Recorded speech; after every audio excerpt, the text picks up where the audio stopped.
Hi guys, TwinklePhoenix here, so welcome back to Seduce Me to the Demon War. So for those who are not aware, there was a patch that happened recently for Seduce Me 2, meaning that we would have to start again for the patch to work. It was recommended that we do it. So we're going to do Sam and Matthew's first episodes again.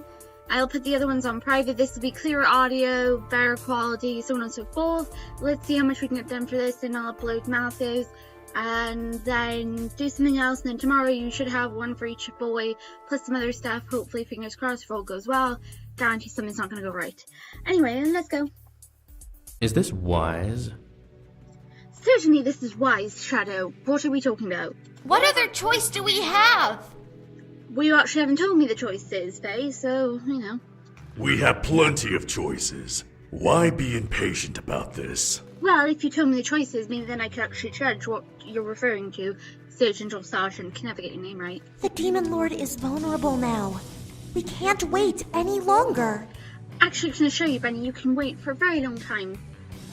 Because goodness knows how much time actually, happened fully with them between the demon world and the human world. Striking quickly is not always the best option. We must regroup and charge at full force. Good point. That's a good idea. For once, I agree with Snake. Curious, so what? Are we talking about solid Snake? Like, Snake the one that's found in a box? So people, keep an eye out in case you see a cardboard box and it starts moving. Snake is under there. Either that or Metal Gear Oswald. Either one could be underneath that box. Either that or Derpy from My Little Ponies game. Seeing as Derpy spends a lot of time in the box as well.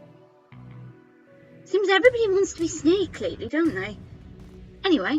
But what if he does the same? We have the advantage. I'm pretty sure he wouldn't get in the box. Oh wait, you're talking about charging forward first, of course. My mistake. I wasn't paying attention. We have the terrain on our side. We can win this war here and now. No, that sounds interesting. We may have the terrain on our side, but we don't have the strength to fight a second battle without rest. Yeah, that's true. Everybody needs rest.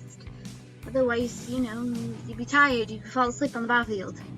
Going now is suicide. My lady, you've been silent this whole time. I don't blame her. I probably have a headache with this constant bickering back and forth. Who's with me? Who thinks Diana probably has a migraine? That's confirmation. She's got a migraine. I don't know. She just doesn't want to say anything right now. How should we proceed? We don't have the strength to finish the battle, but the Demon Lord is weak. This may be the only chance to strike him down. So you don't have any strength to finish the battle, but you know that the Demon Lord is weak as well, meaning this is the chance to attack him regardless of the fact you're weak and you probably couldn't actually hurt him. I'm with you so far, Rogue. Continue. We'll push them back. He's weak, so we can easily force his hand and make him retreat. Once we corner him against the decaying sea, we'll strike and finish him off. Along with all the imps that follow him. Seeing as I'm pretty sure his army consists of mainly imps. And also, why is the sea called the Decaying Sea? Does anything that fall in it actually decay? If that is the case, why don't you not just push the Demon Lord straight into the Decaying Sea and then he'll decay? And then he won't be there anymore. That's a great idea if that's how the sea works. Not really sure who cursed the sea in the first place or why it's called the Decaying Sea. Or if that's what it actually does when you fall into it. I also question whether or not demons can swim. But anyway. Back to present day, whenever the mouse decides to actually load up the scene. Sam, you're being extremely frugal about this. A wedding is supposed to be a grand occasion. Eric, I have a question. What does frugal mean? Because I have no clue what that word means. I agree. We have the funds to make this wedding a large event. That is true. We live in a mansion. A big house, after all. Dude, I can make you a giant cake, and we can have a big buffet, and streamers, and a DJ, and... That actually sounds delicious, by the way. Also, Matthew, again, hold on to that thought about the buffet and the DJ, especially the DJ. If all goes wrong, go with the DJ. Oh, but then again, what would we do about Simon? How would we explain about a mischievous little squirrel, bunny, doll? Not mention, he'd probably ruin Matthew's cake, might burst out of it. Anyway, moving on, but keep that idea in mind, Matthew. I like where you're going. Sam, calm down. Of course, I forgot. Damon can tell when there's a storm inside Sam's mind and he's about to blow his top. I like Matthew's face. He's like, oh, fudge biscuits, great. I just know I made Big Brother. And he's like, And he's like, here we go again. Planning a wedding was like strategizing for a war. Well, not really. War has like much more drastic outcomes like death, etc. Not mention demons and stuff. But anyway, ruthless, quick. And everything had to be precisely organised for success and ignore any sounds you hear going on in the background. Be submersed into the gameplay, ignore any of the sounds you can hear my end. It's distracting from the gameplay. This is not professional. It was both intriguing and terrifying to think about. Let's not think about it. However, it was my wedding, so it had to be done. And there would be a helicopter going over the house right as I'm doing Sam's route. Really? Just imagine that is one of James's workers from the CEO toy company. I really hope you can't hear that. Sam and I were getting married, and his brothers had become our assistant wedding planners. Sam was happy that his brothers were going to assist, but I could tell that their constant suggestions were grating on his nerves. We were sitting around the dining room, poring over a large scramble of papers that were covered in names, costs, and other bits of information that we needed to know. Each number letter was important and needed to be checked again and again with each decision we made. There was many names on the table. I could barely see mine. Luckily, however, our names cards and party favors had Sam's name and mine on them. Oh. Name. Right, there we go. I looked over at Sam, knowing that he was getting frustrated. It was obvious by the look on Sam's face that he was very much annoyed by the entire situation, which is very true. It was clearly seen on his face how annoyed he is. I don't want a big wedding. I just want to get married. The shock on Matthew's face and Damien, they're like, that's one and the same thing! Then why not just go to the courthouse and get your marriage license? Because this is important, okay? Very much so. Sam looked at me and my heart skipped a beat. His eyes bore into mine and I could see the deep love he had for me in his emerald irises. This is a big deal for me. For us.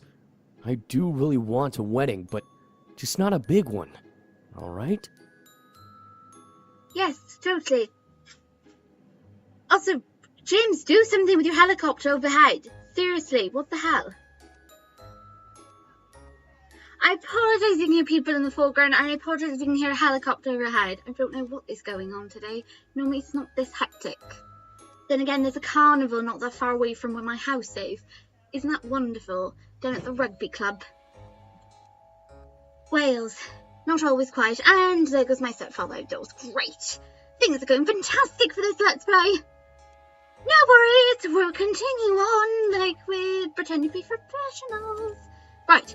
It was almost as if he was asking me, pleading for my permission to have the wedding size he wished for. I wasn't really sure myself if I wanted a big or small wedding. It was still curious on how we were going to get this all done. James crossed his arms as Eric rubbed his forehead in defeat. Damien and Matthew, however, looked at their older brother with a new gaze of respect and idolizing awe. If that is what you want, then that is what we will arrange. This wedding will be amazing, no matter how big or small it is. But again, still, plan for the DJ, Matthew. We need a backup plan in case all else fails. Why don't we ask the bride what she wants then? She may want a large wedding. All five boys looked at me and I suddenly felt cornered. I wasn't sure. Let's see. Big wedding means loads of people come. Not to mention that there's a huge chance of us getting invaded by devils again at the wedding reception. Also, if I try to think now overly how many people our main character does know, I only know of a handful of people. And last time again, when we had a big event, devils, technically came and things got a bit more complicated, then we got kidnapped and stuff. Yeah, I say we go with a small wedding, just to be on the safe side. I had to agree with Sam. I didn't want to make this a spectacle, as we're aware. Spectacles, bring their own danger. This wedding was important to Sam and me. That was all that mattered. I like to keep our wedding small too. It's our wedding, so it doesn't need to be a big extravaganza. And we don't need to draw attention to it either. Too much anyway, just in case the devils are around. Sam looked at me and smiled, causing me to smile back. It was our day, so we had to celebrate it our way. As the brothers took a moment to look over more notes, Sam kissed my cheek softly, surprising me. Oh! I glared at Sam as he smirked a playful grin at me before turning back to the table of papers and looking through them with his brothers. I giggled to myself and gently held the cheek he kissed. I was glad to make him happy. James pushed his glass further up his nose and put together a stack of papers, gazing at the content on the front page. Well, everything that you both listed should be possible for the wedding. I can call up the venues for the ceremony and reception. Eric, can you organize the decorations? Certainly.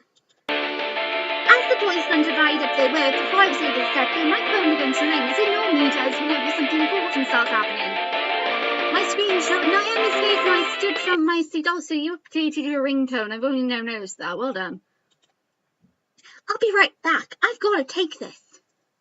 I'm so sorry for that hectic first half of Sam's route. I'm so ashamed of this episode right now. Huh? Whoa, yeah, okay. I quickly kissed Sam's cheek before rushing out of the dining room and into the lobby to answer the phone. Hello? Hey, how's everything going? Let's see, lots of interruptions, planning a wedding, you know, the usual stuff, getting married to a demon, you know, that, yeah. Oh, hey Naomi, everything's going well, we're going through the details now. That's good. Seriously, Naomi, you're hogging the phone. Zuzu? My jaw dropped at the sound of Zuzu's voice. Zuzu was supposed to be in Italy. I wasn't going to make the wedding. Why was she with Naomi? Surprise! I was hogging the phone to keep Zuzu being here a surprise, but I guess she's too impatient to wait. Fuck waiting. I want to talk to her too. You tell her. When did you get in? Oh, that helicopter here was actually Zuzu arriving back for the wedding. That's what it was. Literally 2 hours ago. We wanted to come visit, but we figured you'd be too busy, so we just called instead. Ignore the time frame that she said that she got in 2 hours ago. She's completely confused. She just got in. We're so happy for you. Zuzu had to come back for the wedding. Obviously, I would have expected that she'd be here for the wedding. It's a wedding. I felt like crying. Naomi and Zuzu were my best friends. I was so glad to have them. Naomi was following her dream to become a chef. Well, Zuzu spent a lot of time with the family, so I felt very special to have time to even talk with them. I sat on the stairs and chatted with them, catching up on their lives. Zuzu's family was still in Italy, visiting family and traveling the country for a couple of months. I keep thinking she's part of the mafia or something. But Zuzu managed to fly back, not only to attend my wedding, but also to manage her family's casino. Naomi, on the other hand, had been hard at work both as... I can't even say that word! I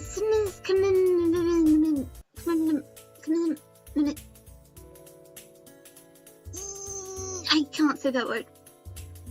Pass on that word. If you can say congratulations, you get a cookie. Right. Oh, her culinary school. I'm being paid a intern at the Pink Lady Cafe. Kay often was out of town. I wonder why she's often out of town. What could she be up to, I wonder? And gave Lily a manager's position while Naomi manned the cashier and baking duties. It was really nice to hear their lives had changed over the past 2 years. Mine, however, had barely changed with the exception of the upcoming wedding. Well, upcoming marriage. Yours has changed drastically. You've gone through a lot.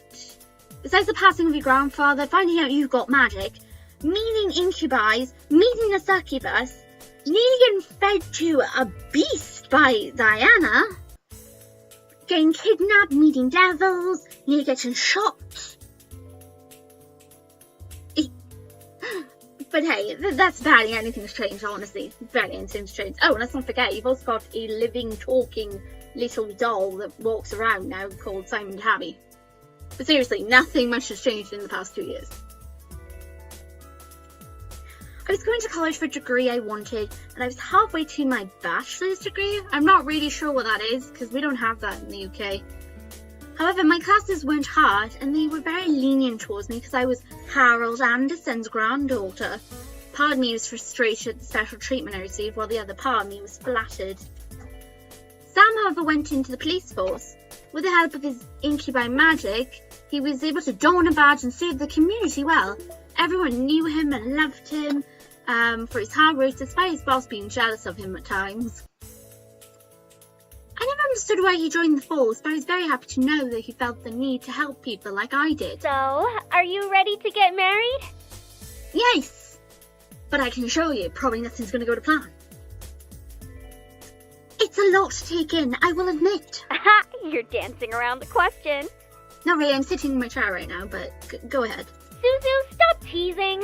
She's probably just flustered from the work she has to do.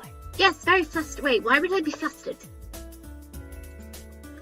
After I and Zeus began to bicker on the other end of the phone, I began to mull over my life. I was 20, turning 21 soon. Gosh, you're younger than me. And I was about to be married.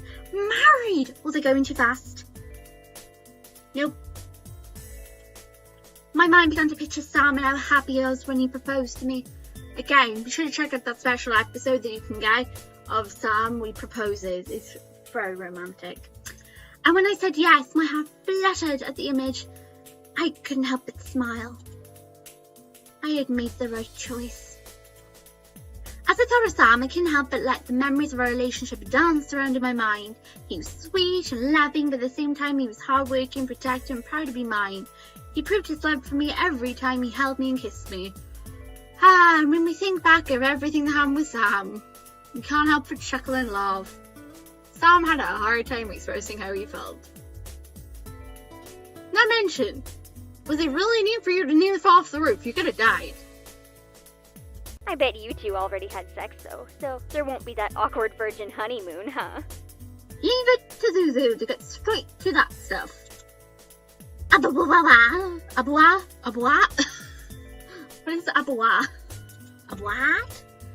I nearly dropped my phone. I could hear Zuzu guffawing at me from the other end. I was too focused on what she said. Why would you tell him we did not and have not had sex? You clearly have had it. Yeah, we've had sex, so what? I remember the night we first made love. Sam was gentle, but the passion between us had been heated and heavy, adding to our love for each other. A small shiver ran up my spine at the memory. We made love multiple times after that, when we needed each other or when we wanted to express our love for each other with our bodies. Making love was truly another way we showed our deep passion for each other.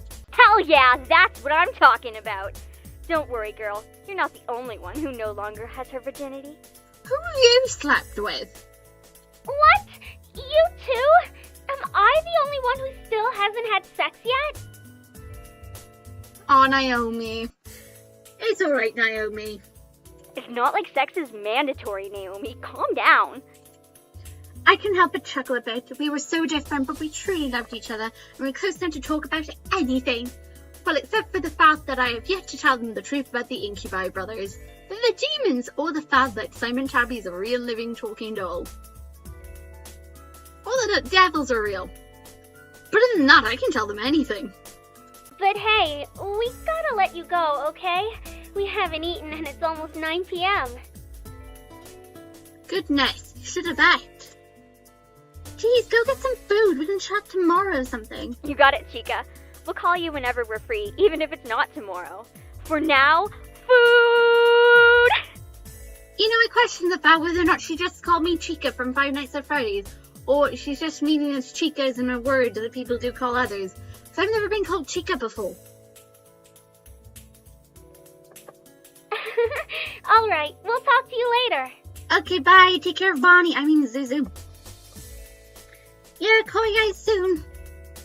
Right, we hung up simultaneously. I looked at my phone with a smile. It was good to hear from them at last. However, as I made my way back towards the dining room, I stopped. I want to do it. Wow. I want to do it, and right now we don't know what he wants to do, but he wants to do it. So serious. You cannot be serious. He sounded 100% serious, Eric. I quickly hugged the wall and emptied my thoughts as Damien wouldn't hear them. You know, it's rude to spy on people. I listened intently, thinking about Naomi and Zuzu as I let my ears capture what I wanted to discover. I had learned so many tricks on how to avoid Damien. It was not easy to fool him. A demon marriage? In the human world? How do you expect to pull this off? Not mentioned, I wonder what the, wedding reception, all the people coming to the wedding would actually think when they see it. They'd be like, okay, is this how weddings are normally done? No, dear, this isn't how weddings are normally done. I believe it's a demonic ritual. Eh? Don't worry, dear. It's completely normal for them. The demons. Yep, the demons. Oh, okay then. Wah. Moving on. I don't know. I just want to marry her. Both like a human for her and like a demon for me. See, I find that really romantic. It is really nice of him to want to do that he wants to marry her, not, in the way that they both feel comfortable. Because at the end of the day, Sam is still a demon at heart. Sure, it doesn't make him who he is, it's just what he is, a demon is. But not who he is, because who he is himself. I don't know if that makes sense. It probably does to some people out there, whereas other people are going to be like, why is she talking about it? It's a sense of self. I mean, it's a nice idea, but you need a lot, and I mean a lot, of things we can't get here in the human world. And here's what stuff I start to question is the fact that we've got these 5 Incubi Brothers here. Now, out of them all, the one I would expect to know all about the demonic rituals and weddings and stuff would not be who actually does know. I would have thought it would have been Eric or at least James, one of the older ones, not Matthew. Sam wants to visit the demon black market to find the things he needs. The shock on everybody's face, right? Damien looks like he's pouting. James just looks like, I don't know, he's staring off at the wall for some unexplained reason. Matthew's got the look of pure and utter shock. He's got the expression that just says it all, like, oh my god. And then you just got Eric, who's like, did you just say that to me? Like, that's in realization. And there's just Sam, just like, meh. Sam! Are you that idiotic? And then the expression changes completely. One of shock from Damien, shock from Matthew, shock from Eric, and James just looks really annoyed, and so does Sam there. Those two are arguing again. Everybody else is like, okay, we'll just let the big brothers fight. Gee, thanks, Damien. Oh, come on, he's looking out for you, and he can't help it. The black market? Really? You'd go that far? For love, yes, for love, but again, it's not worth your life. It's my goddamn choice. What about her choice? A choice that will make you an even bigger target for angels. What the hell are you thinking? And this is when James automatically now has made it clear 100% that angels exist in this one. Thank you, James. Thank you. Also, nice watch. My mind continued to focus on my friends, but my heart became heavy and frightened. Some wanted things he could get at black market. I didn't realize there was a demon black market. I felt majorly confused by that emotion simply rumbling my chest instead of in my mind. Yes, amazingly, there's a demon black market. Look, I know you want to do this with her, but can't you at least think about this? What if you can't find all of the materials needed for it? Couldn't you order them? Even more so, what if she doesn't want to do it? She is human after all. Did you even ask her? I was... Then that look has returned like, oh my god, he didn't ask. Oh, for the love of God. I'm not even sure God would want to say anything at this point during this conversation. Look how angry Eric now suddenly looks. Sam, come on! I know you're a meathead, but you're not this dumb. Why haven't you asked her? Maybe he's scared what my answer would be. Maybe he's timid, or maybe he just wants to see if he can get all the things first. I don't know. I just want to bind my soul to her, alright? You know, like the fucking demon I actually am! Again, if you were in the hall, Sam is shouting the top of his lungs right now. Even if we're in the hall, and we were still in the call with Naomi and Zuzu, I can guarantee they're going to turn around and goes, why is your soon-to-be husband shouting the top of his lungs? I want to bind my soul to her, right? Like the demon I am. He'd be like, no, don't worry. They're just, they're practicing the play or something. You'll have to come with really good excuse, but again, you wouldn't need to eavesdrop at this point. Everyone will hear Sam shout this. They're in a room where the ceiling is high enough that his voice will echo. And wow. Everybody else is like, he just said that. My thoughts went blank for a moment. I'd forgotten what he was. In fact, a demon. I don't know how you forget that he's a demon. But then again, for bind his soul to me, what did he mean? Yes, you are a demon, but you're in the human world now. Marriage doesn't work like that here. Yep. Oh dear. Sam, why are you having doubts? He's having doubts, what? My entire body froze. What? He was having doubts? Why? I suppressed the surprise in my mind, still remembering that I was eavesdropping. It doesn't matter at this point, literally. Sam just shouted across the house. I don't think there's any real worry about you eavesdropping. Right now, they're not even trying to hide it. They're not even whispering. But I was starting to feel upset. I'm not having doubts. I want to do this. I just... You just what? You want to return to the demon world? You want to marry her in the Abyssal Plains instead of here? And if I did? So what if I do? I can get us there, and we'd be able to do the ceremony, and then we'd come back! You may want to go back, but she would become a target for demons to kill for sport. She'd die before you even returned. Did you even think about that? Huh? Oh yeah, I forgot that's a sport in the demon world. How lovely. James. You may want to go back. In our science fault, I became lost and nervous. Why was Sam so obsessed about this issue? James, calm down. Yelling at him solves nothing. Not to mention, everybody in the house will hear you shouting and won't be able to help overhearing. Sam, we all know you really want to do this. We're just trying to show you the facts before you do something stupid. Complete and utter silence. Did I miss the line? I could have sworn I pressed it. Let me just check I didn't miss anything. You may want to go back, but she would become a target. And if I... Yeah, James, calm... Sam... Yeah, I didn't miss anything. I couldn't stand it any longer. It was not a good time to bring it up, so I needed to clear the air of the situation. Eventually I could talk to Sam about it, but not now. I mentally signaled that I was ending the call, and thinking about rejoining the room, knowing Damon would hear my thoughts. She's coming back. I feel really bad because we've been eavesdropping the whole time. Well, not fully. I turned the corner and looked at the five, seeing them obviously divided. Sam was on one side, both hands on the table, as he stared down at it in defeat. The other four were on the opposite side, looking to me. Hey, what happened? Like, I don't actually know already. Nothing. We just had a bit of a... Fuck this, I'm done. Fair play to Sam walking off like that and not shouting his head off. Become violent, though. Sam pushed away from the table and began to walk towards me. I watched as he passed me and climbed the stairs, obviously beyond angry. Sam! Miss, wait. James, do you still call me Miss? I turned back to see the four Incubi Brothers with worried looks on their faces. I wanted to go to Sam, but I knew that he needed to calm down, so I stayed. What is this? Well, this is very hard to ask. Not really, considering I eavesdrop, but you don't know that yet. If Sam wanted to do something very, very specific and hard to accomplish, and if you wanted to, do that with you, would you? You'd have to be more specific, seeing as it really would depend completely on, like, the situation, how much danger would be, you know, seeing as you wouldn't want to put her in harm's way, seeing as she is not immoral or anything, she could die easily. And I mentioned, she's had a rough experience already involving devils and things. Basically, would you allow Sam to do something that makes him happy but risks his life?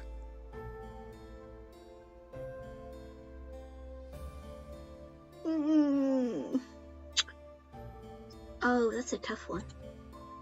I couldn't help thinking about the conversation they had, which made Damien frown his eyebrows. Crap!